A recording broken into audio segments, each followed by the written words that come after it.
नमस्ते दोस्तों। आज हम माघ मास महात्म कथा के 25वें अध्याय का श्रवण करेंगे। आइए सुनते हैं कथा। पिशाच कहने लगा कि हे मुनि, केरल देश का ब्राह्मण किस प्रकार से मुक्त हुआ, यह कथा कृपा करके विस्तार पूर्वक कहिए। देवदूति कहने लगा, केरल देश में वाश नाम का एक वेद पारंगत ब्राह्मण था। उसके बंधुओं ने उसकी भूमि छीन ली, जिससे वह निर्धन और दुखी होकर अपनी जन्मभूमि त्याग कर देश विदेश में घूमता किसी व्याधि से ग्रस्त होकर मृत्यु को प्राप्त हो गया। उसका कोई बांधा न होने के कारण उसका अर्ध वैदिक क्रिया से नहीं हुई और न ही उसकी दाह क्रिया हुई। इस प्रकार क्रिया के लोप होने से निर्जन वन में प्रेत होकर चिरकाल तक फिरता रहा। शीत ताप भूख प्यास से दुख से हाहाकार करता हुआ वह नंगे शरीर रोता फिरता था, परंतु उसको कहीं सद्गति नहीं दिखाई देती थी। सर्वथा दान न देने से वह अपने कर्म को फल को भोगता था। जो लोग अग्नि में आहुति नहीं देते, भगवान का पूजन नहीं करते, वे आत्मविद्या का अभ्यास नहीं करते, अच्छे तीर्थों से विमुख रहते हैं।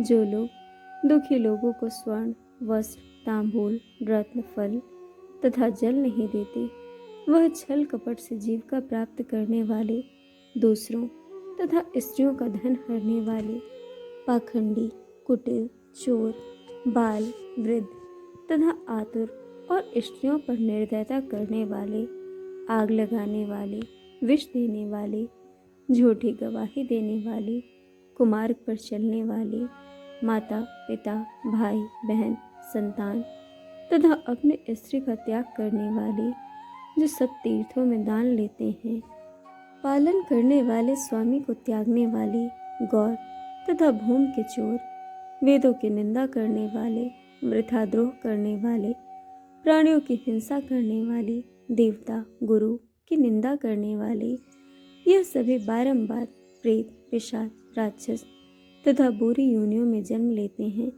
अतएव बुरे कर्मों से बचकर धर्म के कार्य तथा यज्ञ दान और तप आदि करने चाहिए, क्योंकि कर्म फल अवश्यमेव मिलता है।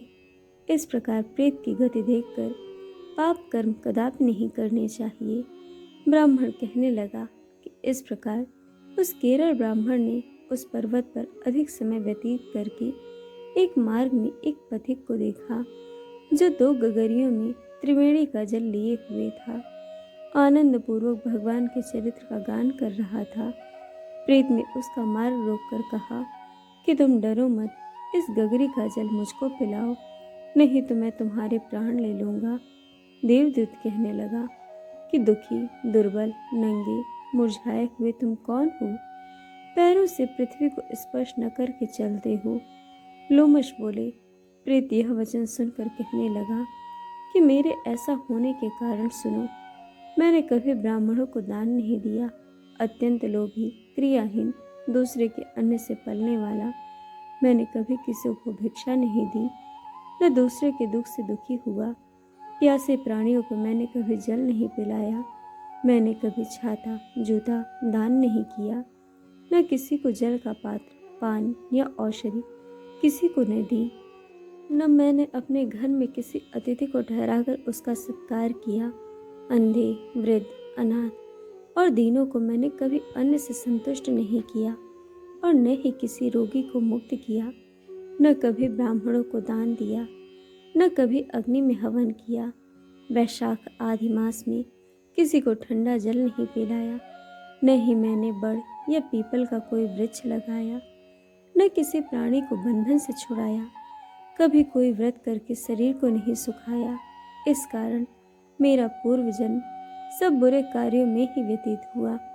मेरे पूर्व जन्म के कर्मों से ही मेरी यह गति हुई। इस वन में व्याघ्र भेड़ियों से बचा हुआ मांस तथा जंतुओं के खाए हुए गिरे हुए फल, वृक्षों पर लदे हुए सुंदर फल तथा झरने का सुंदर जल सब ही मिलते हैं, परंतु देव इच्छा से मैं कुछ नहीं खा सकता। सर्प की तरह केवल पवन भक्षण करके जीवन व्यतीत करता हूँ। बल बुद्धि मंत्र पुरुषार्थ से लाभ हानि, सुख दुख, विवाह, मृत्यु, जीवन, भोग, रोग तथा वियोग में केवल भाग्य ही कारण होता है। कुरूप, मूर्ख, कुकर्मी, निंदनीय तथा पराक्रम से हीन मनुष्य भी भाग्य में ही राज्य भोगते हैं। काले, लूले, लंगड़े, नीतिहीन, निर्गुण, नपुंसक भाग्य से राज्य प्राप्त करते हैं। पर्वत पर भी बलवान राक्षस पिशाच रहते हैं, जिनमें से कभी कभी कोई कहीं कहीं वन में फिरते हुए अपने कर्मों के अनुसार अन्न जल प्राप्त करते हैं, परंतु आपको उनका भय नहीं होना चाहिए, क्योंकि धर्मात्मा पुरुषों की उनकी पवित्रता ही रक्षा करती है। ग्रह, नक्षत्र, देवता सर्वदा धर्मात्माओं की रक्षा करते हैं। यह पिशाच आप जैसे भक्त की तरफ आंख उठाकर नहीं देख सकते। जो नारायण भगवान की भक्ति से पवित्र रहता है, उसको प्रेत, पिशाच, पूतना कोई बाधा नहीं दे सकते। भूत, बेताल, पिशाच, गंधर्व, काकिन, शाकिनी, ग्रह, रेवती, यज्ञ, मातृग्रह, भयंकर ग्रह, कृत्या, सर्प, कुष्मांड तथा दूसरे दुष्ट जंतु पवित्र वैष्णव की तरफ देख भी नहीं सकते।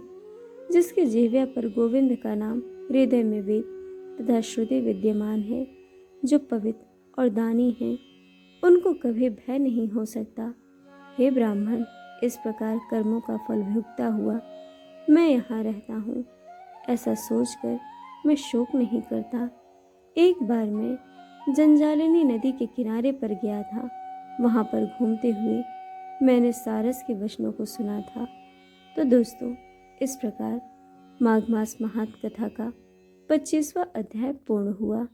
कथा आपको कैसी लगी, यह हमें कमेंट करके ज़रूर बताइएगा और चैनल को सब्सक्राइब, वीडियो को लाइक शेयर करना बिल्कुल मत भूलिएगा। वीडियो देखने के लिए आप सभी का बहुत बहुत धन्यवाद।